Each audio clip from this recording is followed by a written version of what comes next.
Hello and welcome to House of Cult. My name is Alessandro, and with me, as always, is Ariel, the owner and founder of the Pretty Cult. Today, we are super stoked to welcome Kimi Shelter, the vocalist of Starbenders, who just recently released their fifth studio album, The Beast Goes On, in late February via Sumerian Records. Like I was saying before we started recording, we obviously have so much to touch on about the new album and beyond. But first, just how's your day going so far? It's a fair day in Verona over here. Where's Atlanta. Verona? I'm just joking. I was making Oh, a okay. Romeo and Juliet. Alessandra, where's I'm like, Verona? my where's fair Verona? my fair Verona, aka Atlanta, Georgia. It's very gloomy and rainy. So I don't know if you guys have any of that out your way, but No, it is very sunny and supposed to be 90 today. So, okay. Yeah, I have been bragging that I'm going to my hometown of Seattle tomorrow, and it's like pouring rain all week there, and I'm so excited. So, lucky you. Yeah. I'll be like sweltering, dying goth in the heat. yeah, Dying God, yes.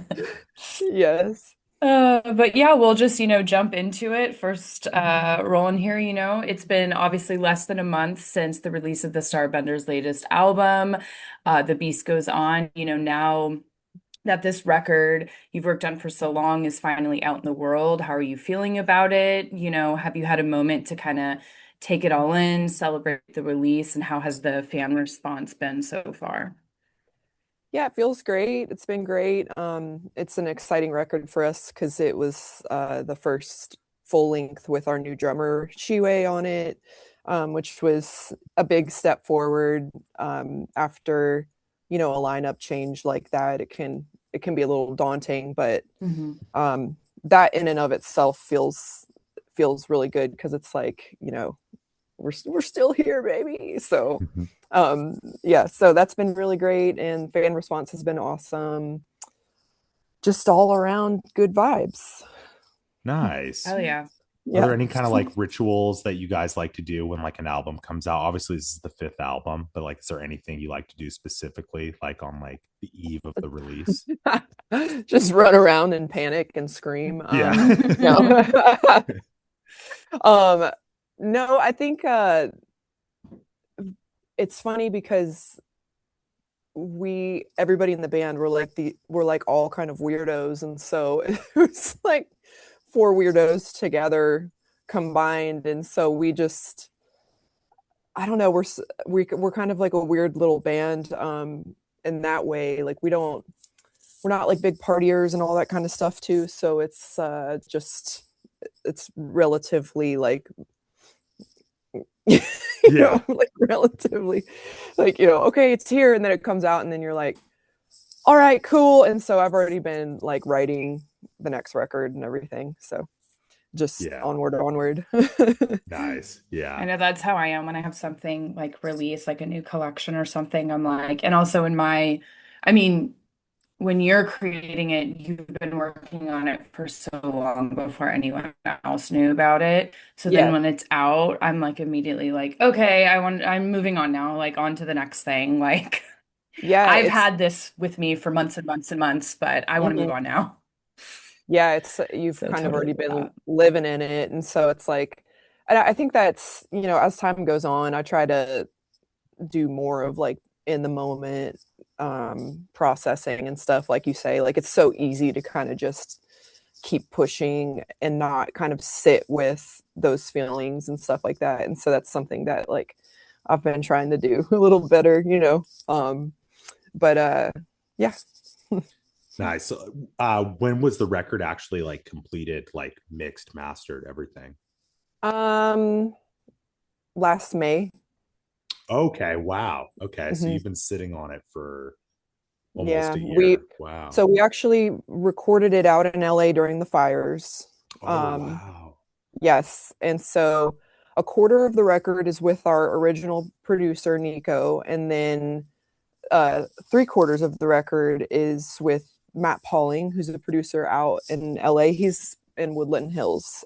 He's got a studio out there, and the label really wanted us to try working with him, and So the time frame that we could make happen was during the Oh my fires. So God. yeah, we were out there for a month and recorded the bulk of it within 2 weeks. So everything was written and pre-produced out in Atlanta and all that. And so we came in, that's how we roll anyway. Like we come in like relatively prepared. And so once it's actually time to record, that's usually a quick process because we do so much pre-production and things like that. But yeah, so we were out there and that was pretty wild. Yeah. Like very surreal because it was like people's like, oh, it's so cool you get to at least be in LA, and you're like, this it's No. not. No, it was not cool. No. Yeah, and and it's like with being a singer and stuff too, like I couldn't Oh my really go God. Yeah. outside because Woodland Yeah. Hills was so close to like Calabasas and like Oh, all you the were in Woodland action. Hills. Yeah, Wow. yeah, and Okay. so it was pretty. We toward the end we were able to kind of like go kind of do some of the California fun.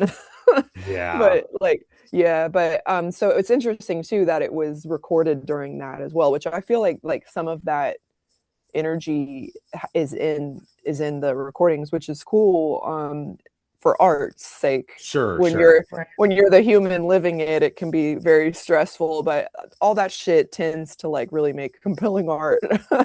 Yeah. So, but yeah, so that's like that's the tea. And then we had it pretty much, yeah, completed by May of last year.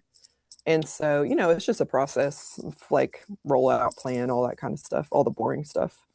So Yeah. Absolutely.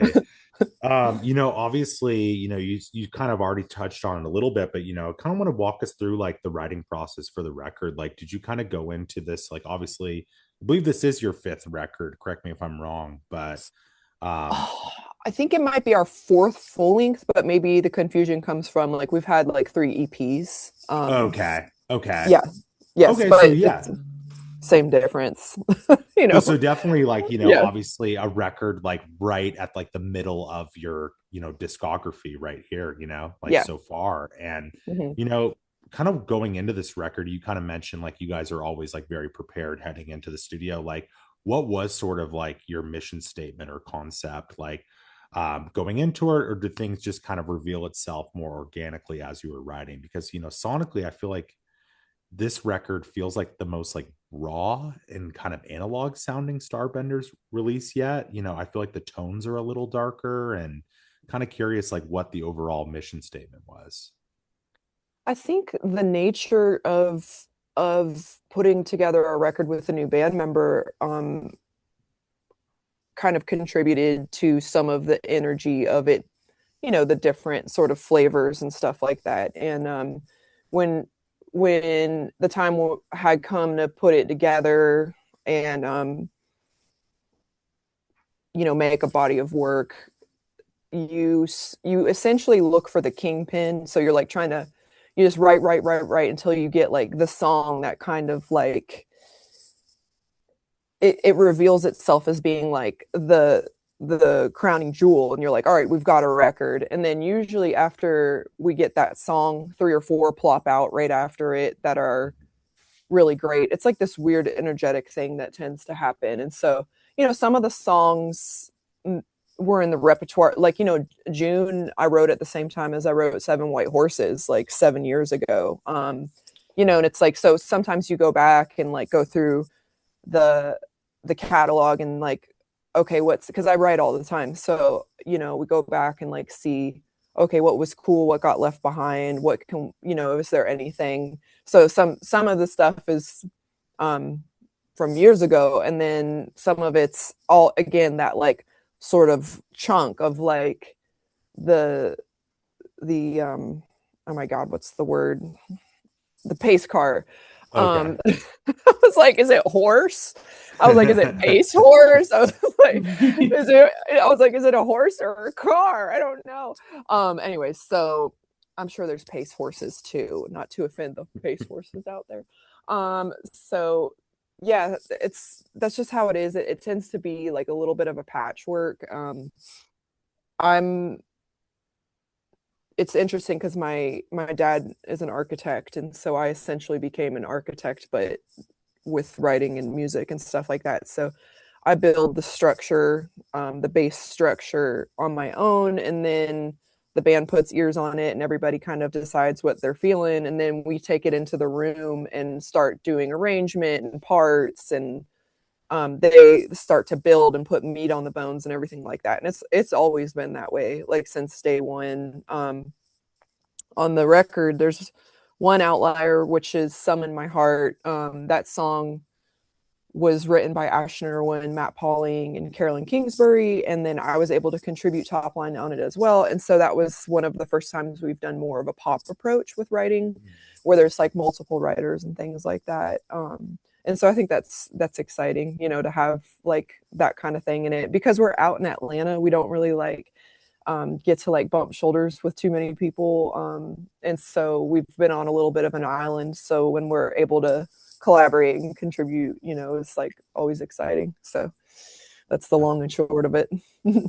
Definitely. Yeah. Yeah. The band has always pulled from a wide range of influences, including classic rock, glam, synth pop, new wave. On this album, you can really hear, some of those darker new wave post-punk elements on tracks like Saturday.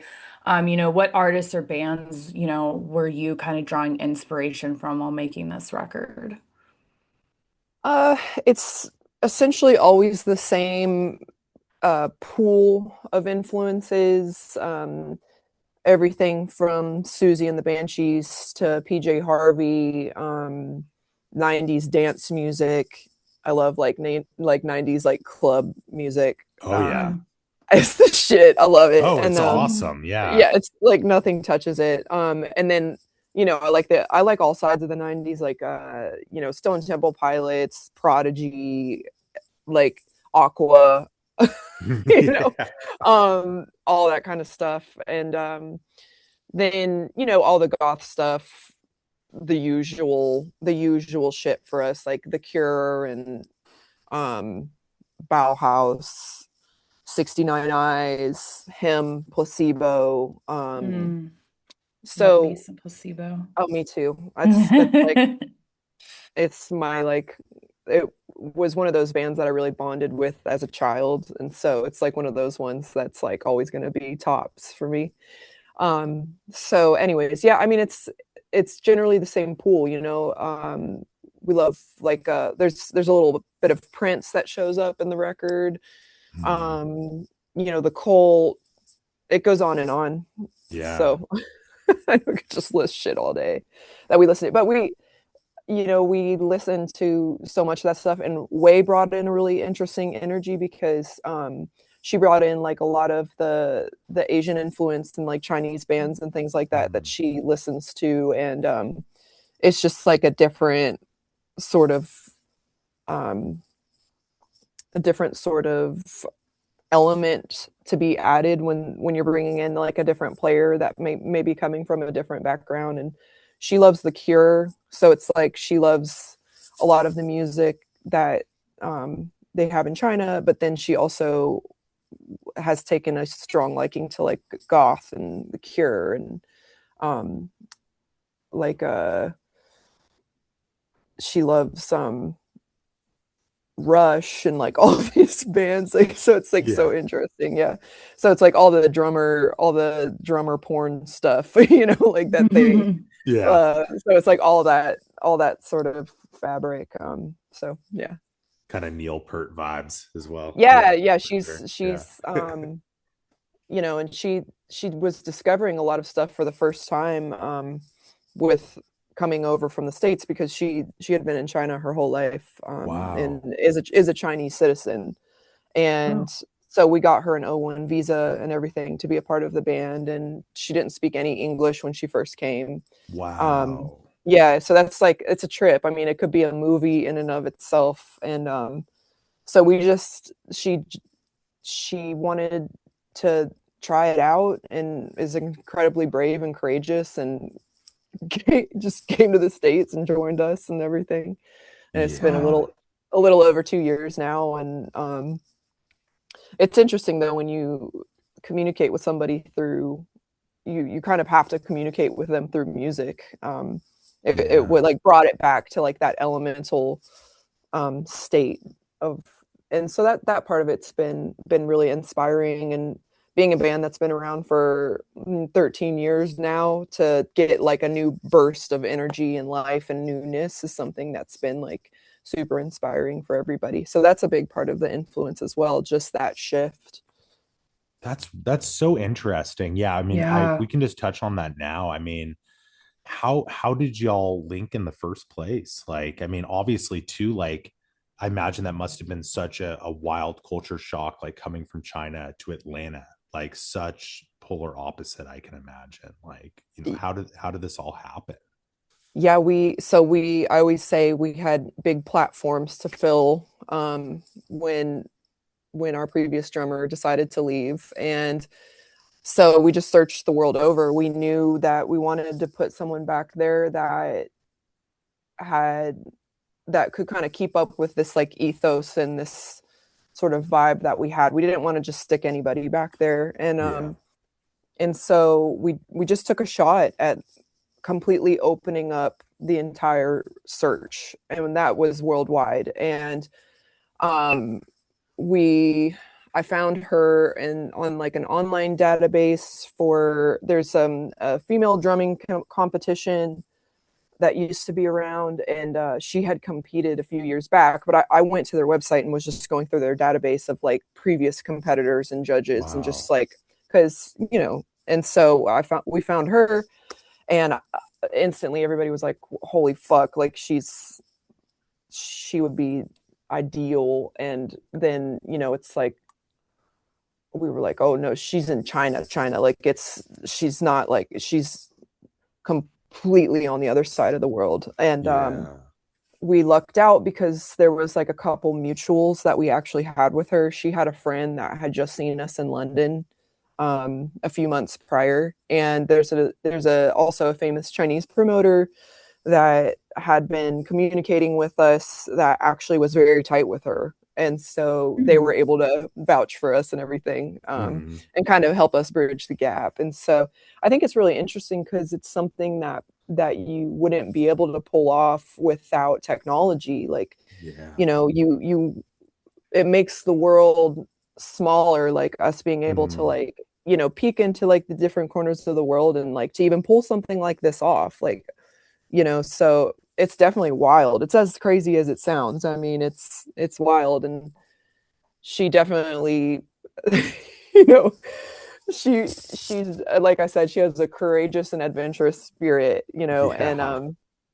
I think the only thing that really makes her homesick is the food. She Mm. in Wuhan, where she's from, they like specialize in spicy food and all that kind of stuff. Mhm. And so they have a saying over there, it's like no spice, no life. And so you come here and you're like, you want to go to Chick-fil-A, and it's like Yeah. like a little lackluster. Because And so we live in a part of Atlanta where you can find any kind of food. And so there's an area over here off Buford Highway, like where there's like lots of really legit Chinese restaurants and things like that. And so we tried as much as possible to like take her to go get food that maybe made it feel like a little less far from home. But yeah, it's a trip. It's really interesting too, like how humor transcends language. And I think that's been something that made it possible, was that like both sides of the table, we were just like laughing at ourselves when shit would be awkward or whatever. And so long as you can kind of like laugh it off and like take, just see the humor of the situation at times, like us not having any idea what the other person's saying. It's, you just got to be able to laugh about it. And so I think that's been a really big part of why we've been able to pull it off. Wow. Yeah, Yeah, that's but no, really So cool. I mean, she's whip smart. And so now that she's been kind of over here for 6 to 7 months at a time, she's picked up on the language very fast. And so she's already speaking more English. But yeah, she's funny. Yeah, I wish she was here so she could be like, Yeah. Wow. yeah, That's so cool. Wow. yeah, That's awesome. Well, yeah. It's oh, oh, go sorry, ahead. continue. No, No, please. I was probably just gonna keep saying random shit. You go ahead. You're good. Yeah, that's awesome. Kind of back to the record too. I want to kind of touch on the lyrical side. Um, a song like Cold Silver really stood out to me. And it feels like, this comes from a very emotional headspace. I'm really curious about, the backstory of that song in particular, but also just maybe overall, if there's any kind of lyrical thread that runs throughout this record as a whole. Yeah, I think so. Cold Silver, when we were in a desert, and it was like kind of that in between phase where we weren't really sure how we were going to keep pulling the band off. We I don't know, I felt like I was losing my mind, and it's just like years and years and years of getting your ass kicked, and Mhm. you just eventually like, want to take the edge off or whatever. And so I was like trying to get some kind of medication or something through my insurance, and like Mm. it was like I was on the phone and it was like a robot and it was animated, and I'm like in my closet like fucking losing my mind, like I hadn't slept, like, typical fucking, Tuesday. And so and so I'm on it, and it's like, you know like fucking AI trying to talk to you, and you're like, just give me an appointment so I can go get this shit, and so like whatever. And it's like, and you're just like I was just and trying to like relate and trying to get the thing to just give me the fucking appointment so I could go, whatever. And on the phone, I'm like, I don't know, if I was perfect I wouldn't need the pills, because it's like, are you at, risk to yourself or others, like, I don't fight, no I'm not, like, god damn it. And so, it's just that funny shit that we have to deal with in the States with healthcare and whatnot. And Yeah, isn't it so great? it's just, yeah, lovely. And so, it's just like one of those fucking funny moments, where you're like talking to a robot, and then it's like, are you still there? And I'm like, I don't know, am I? So I whatever, that happened, and then I like wrote the song, and like I just thought it was like this like interesting sort of thing where I romanticize this place where the just okay place, I'm just okay, I'm good, and I tend to romanticize it and view it as an ideal when I'm in the feels. So, songs like To Be All Right is the same. It's like, all that, like I just want to feel what it's like to be all right. And so I do a lot of romanticizing of this like nirvana where you're just okay. And I feel like that plays out on a few of the songs. Like I'm always sort of working through that of like, you know does that even exist? Like, is there this place like where you're just good? And when I say romanticize, I think it's because like it tends to put too much pressure on you where you feel like there's this like unachievable status of like just constant okay, and that doesn't exist. But I tend to work out that struggle of like really wanting it to exist. Yeah. And so, I think generally too, like, I view songs as being alchemical. I'm taking pain and sort of transmuting it into something that either brings forth community from people being in the same place, or maybe not having words to attach to what they're feeling. And a song in turn gives them that ability, and then it like connects me to people and the band to people. And that's generally what it is. It's like a transmutation, like a alchemical process of taking something very painful and heartbreaking and turning it into something that that makes me feel closer to other people and also gets me to understand myself and the world a little bit better. Yeah. Yeah, absolutely. Yeah, thank you for sharing that. Yeah, that song is super compelling. And that just one more I want to kind of dive into is Nothing Ever Changes. That's hands down my favorite song on the record. Hell yeah. I, I I don't know what it is about this song since I've heard it. It's like one of those songs where you're like, okay, this is a song I'm going to listen to a lot. Like, and it's like, Hell where has this song yeah. been my whole life? And Oh I yeah. absolutely love this song. And I just kind of want to just kind of get the backstory on this one as well, too, just because it's just such an awesome track. Oh yeah, well that's cool. It tells a lot about a person, like when they tell me what their what songs stand out to them. Yeah. I turn into an oracle. I'm like, What you know, what let me what does read it your what does it song. tell you?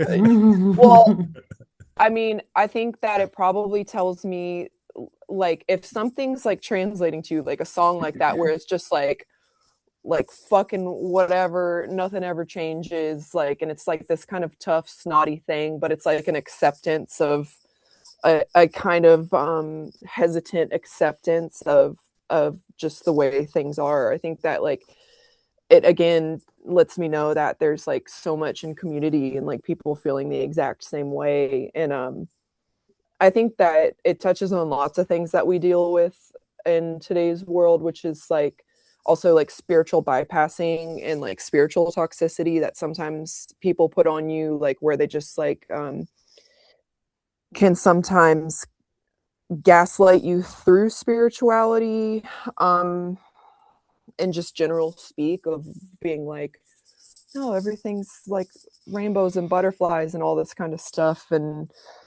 whatever, if you're, you know, if you're connected to your higher vibrations and all this stuff, and if your vibes are right, you know, all that kind of shit, Like like it toxic touches on that. positivity. Yeah, toxic Yeah. positivity, spiritual bypassing, you know, it touches on that basically. Like I'm somebody who's always trying to like live in my higher self and like be as like high vibrational as I possibly can. And like I think if it was Alan Watts, he said spirituality needs a cigarette in its mouth. And I feel like that's Hell that yeah. song. Like that's what Nothing Ever Changes is. It's like, hey, we're motoring, we're loving, wonderful people, but the fucking world sucks, you know, and I'm not happy with it, but I have to just, you know, do what I do. And like that's what that song's about. And that song is also like pure Atlanta. Like it's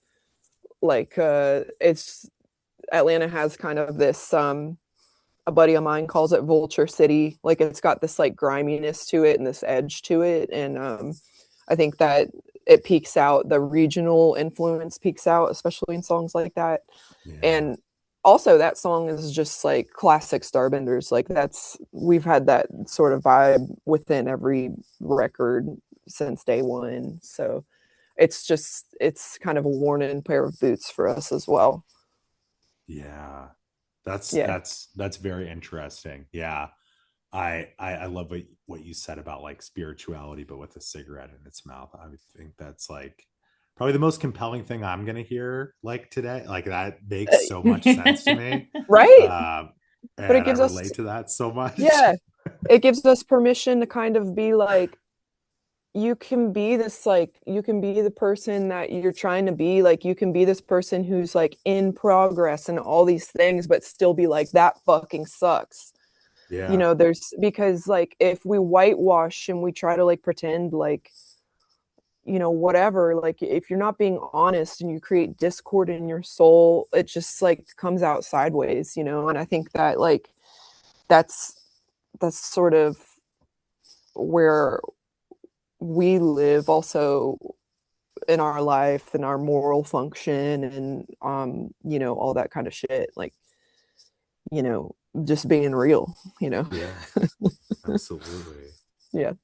Yeah, absolutely. You know, 2026 marks, 13 years since Starbenders, kind of first formed in Atlanta. Looking back on the journey in the early days, now releasing this album, does it feel surreal? Are there, lessons or I feel like wisdom you've gained that you wish you could kind of share with your younger self?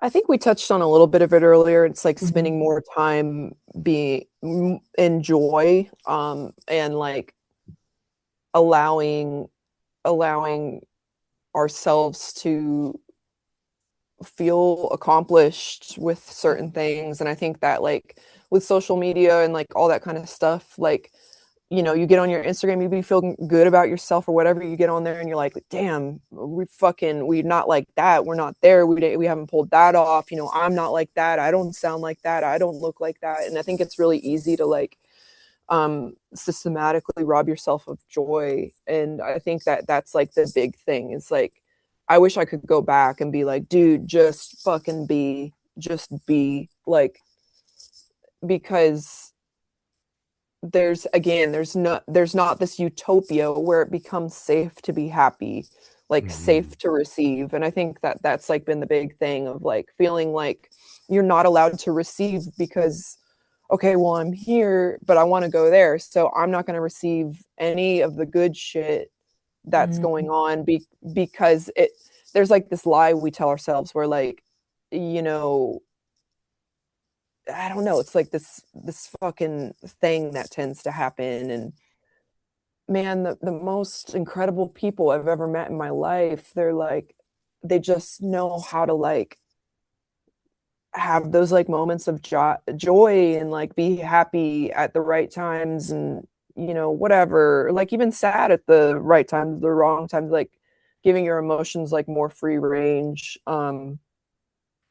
not being too hard on yourself. Like, oh my god, I'm so fucking hard on myself. And I think that like, I think if, especially when I was, you know in my cub years, like I, just was like fucking so brutal on myself. And it's a double-edged sword because you can look at that and be like, well, that's where your work ethic comes from, and that's how you get to where you are, is like being a little hard on yourself, like whatever. But then I think it's pretty easy to like point out where the trail splits and you're like, okay, bro, but that was like clearly not healthy or whatever. And I don't know. I have to like teach myself that stuff because I wasn't taught that stuff. I wasn't, I grew up with rub some dirt on it, so it was, it's just part of it. It's like going the other way. Like I have to teach myself to be gentle and all that shit, you know?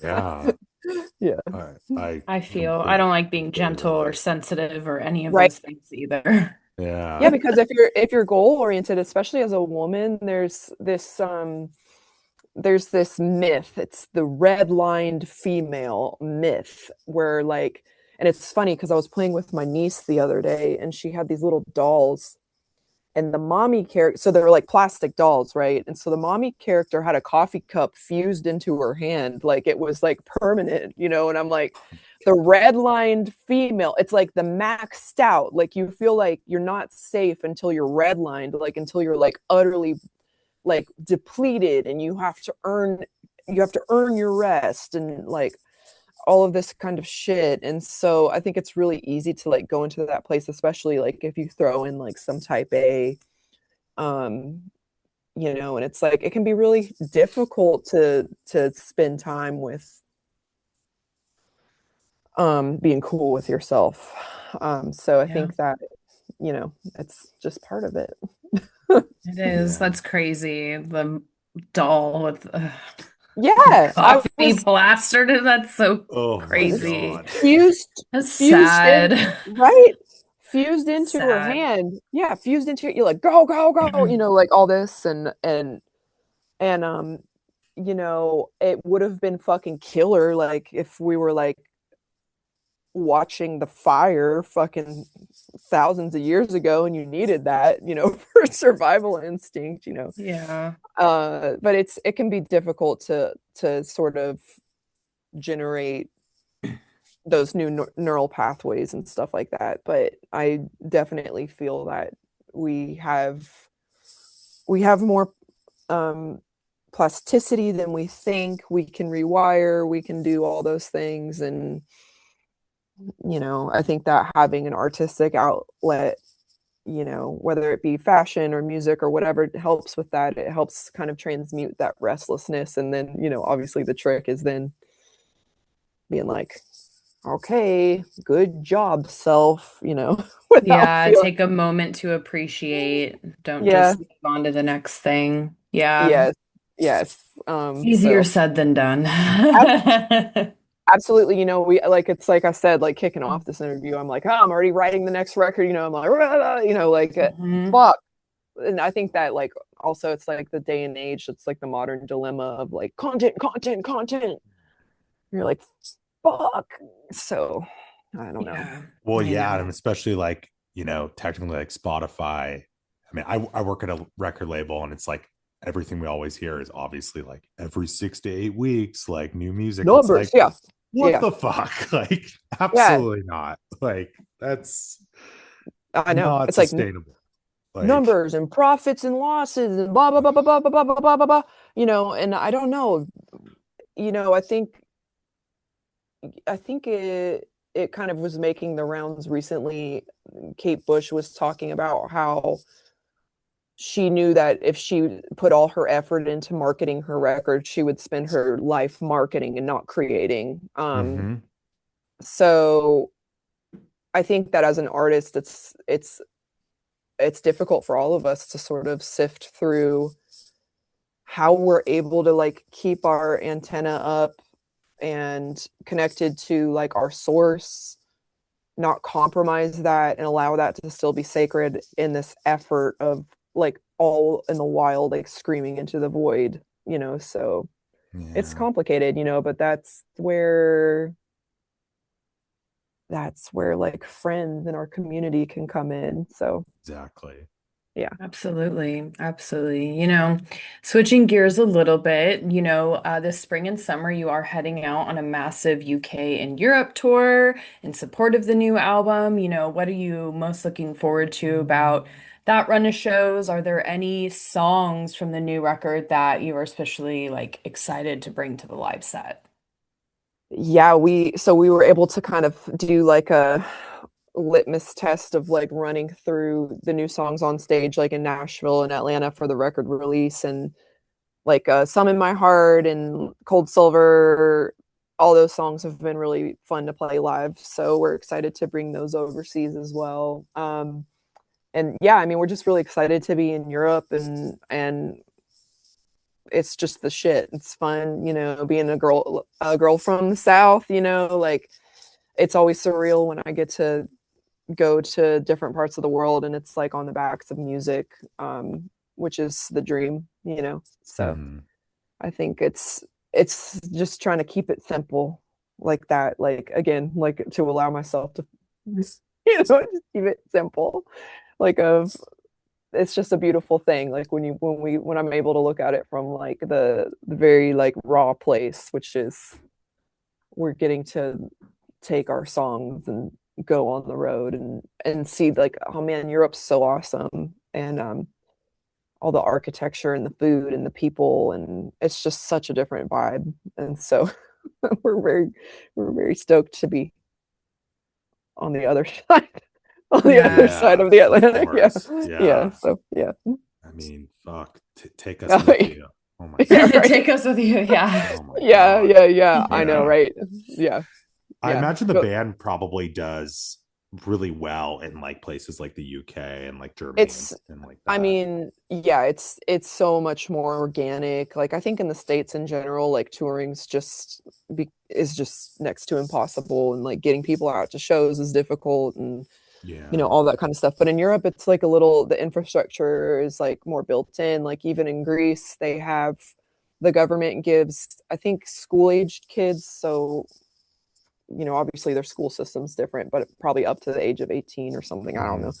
Mhm. They give them these cards every month for like they can go see shows with it. It has money on Wow. it. So they can go see Mm. shows, they can go see opera, they can go see ballet. So it's like purposely for like culture and arts enrichment for the younger people.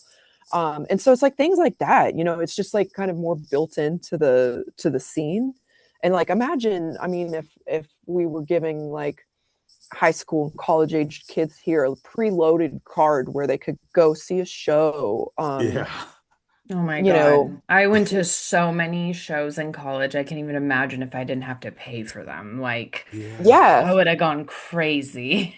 yeah, and so like it's like those kinds of things that could easily bring people back into the arts and all that kind of stuff. But in the States, we're going in the other direction. So say la vie, get on a plane, get the fuck out, you know. Yeah. Yeah, Yeah. Absolutely. absolutely. Mhm. One of my favorite things about Starbenders, is really your guys' visual identity. From fashion shoots to music videos,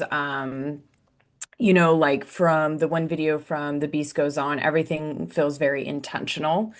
What are you ultimately trying to capture or express through, your visual world? Obviously, you have incredible personal style, very distinctive and striking, What do you gravitate towards when it comes to like clothing, accessories, and like, of course, any style icons or eras that inspire you personally? Well, first of all, thank you. That's very high praise.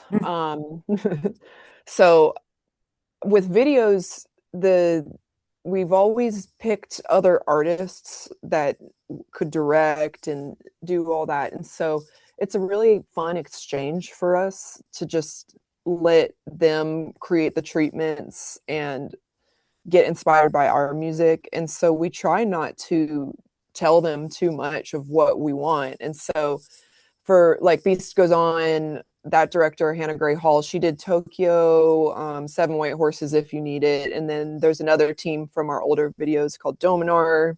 They did like London, Powder, like a lot of those older videos. But it's always been like a really exciting exchange to just let see what our art brings out of them. And like it's always been really cool and has contributed a lot to the aesthetic and the visual. When you're working with somebody else, that's like you give them that space to do what they do. I think it's like elevates everything so much.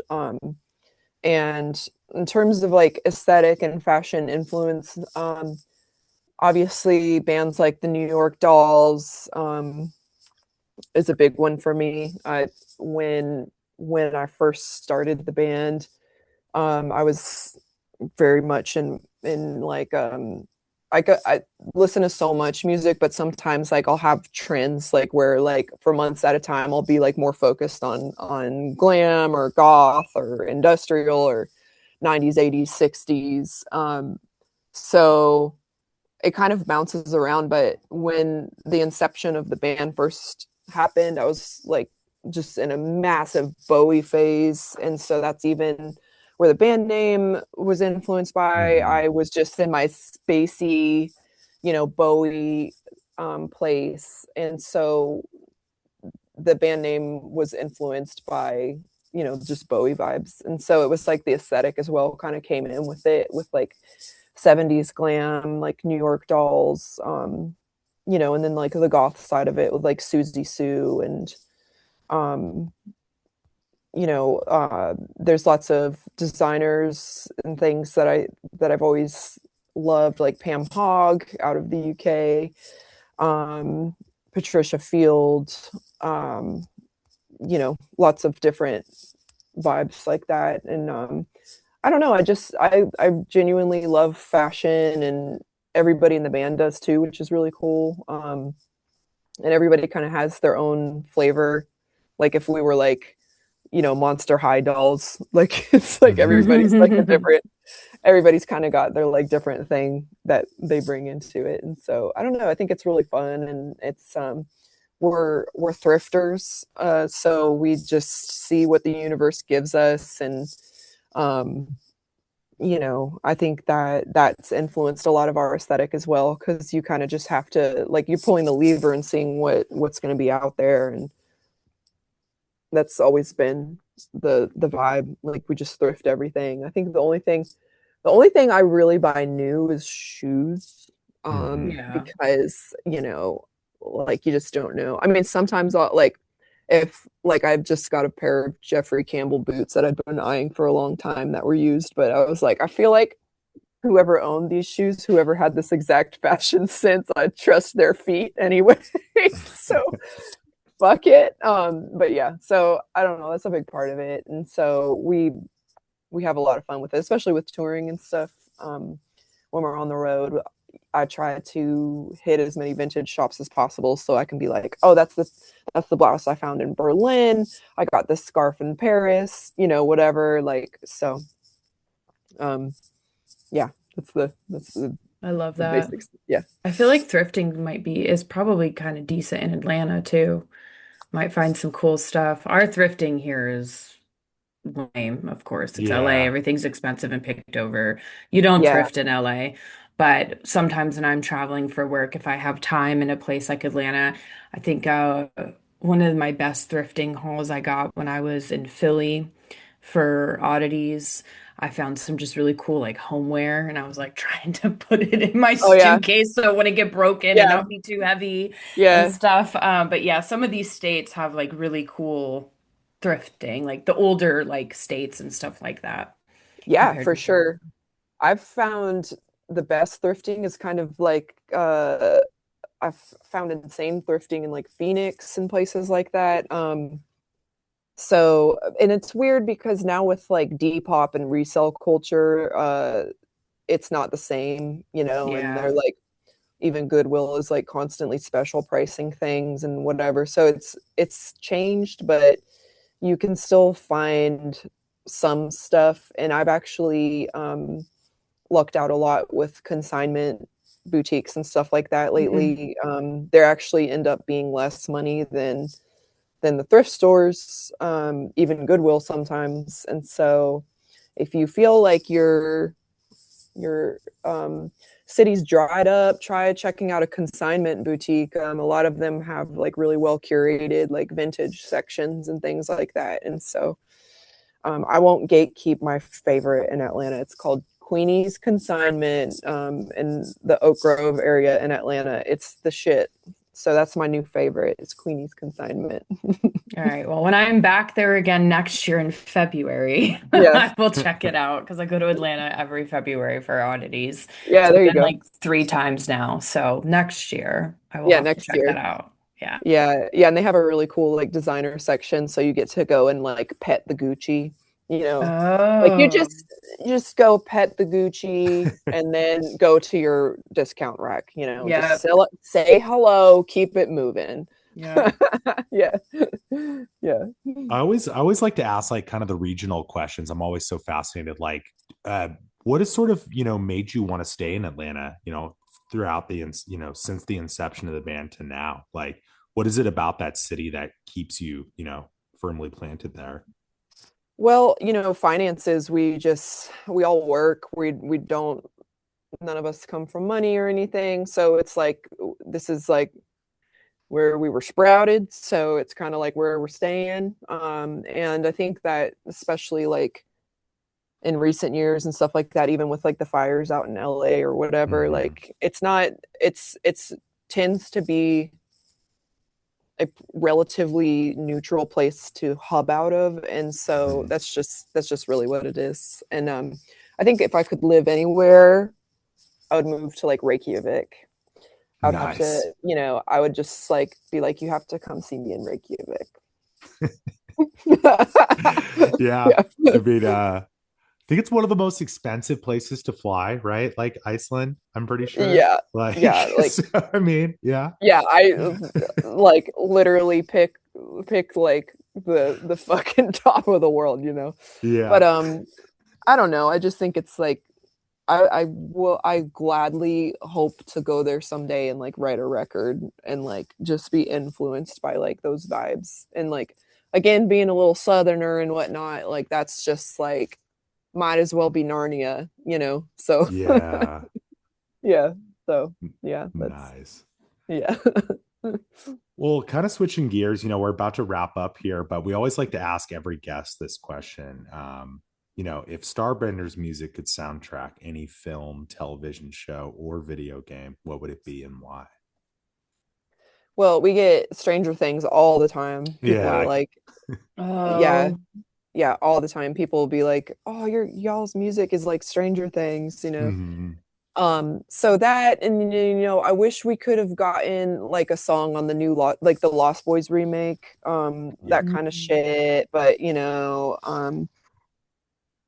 dreams are dreams. But in a way, I'm like, well, what if it sucks? Then you wouldn't want to be connected to the remake. So maybe, The you know, 2008 one was okay. I don't know if you did you? remember. Yeah, did you see they're doing a new one? They are? I didn't Yeah, see that. Oh, that's Oh, weird. yeah, Okay. yeah. So, I guess but we'll yeah, I see. mean, yeah, all that kind of shit.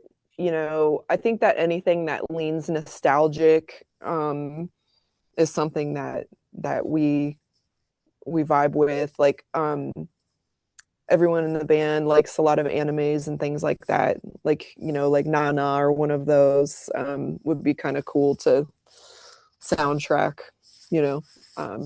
Yeah. right on. Well, Yeah. last question, just with the album out now and the tour on the horizon, what else should fans sort of be on the lookout for? Anything else you want to kind of shout out before we sign off? Well, you never know. You never know what could happen. So just stay tuned and come check out a show. And we're developing something called the Student Fast Pass, where anybody with a student ID can get early entrance and a discounted price to shows, Wow. in the States. So when we tour in the States, hopefully we'll be able to like have all of that organized. And so we're, again, just trying to bring some of like what they do in Europe over here to the best of our Love that. ability. So That's amazing. Yeah. yeah, Heck yeah. so we're trying to work that out, but to get you have to get so many people on the same page, like all the venues and all that kind of stuff. But Yeah. anyways, yeah, just if you're in Europe or in the UK, come check it out, come see us, come give us a hug if that's what you want to do. So we'll be out there rocking and rolling. Amazing. Well, thank you so Oh much, yeah. Kimmy. This has been so much fun. And Yeah, congrats on the new album. It's awesome. It's thank so you great. guys.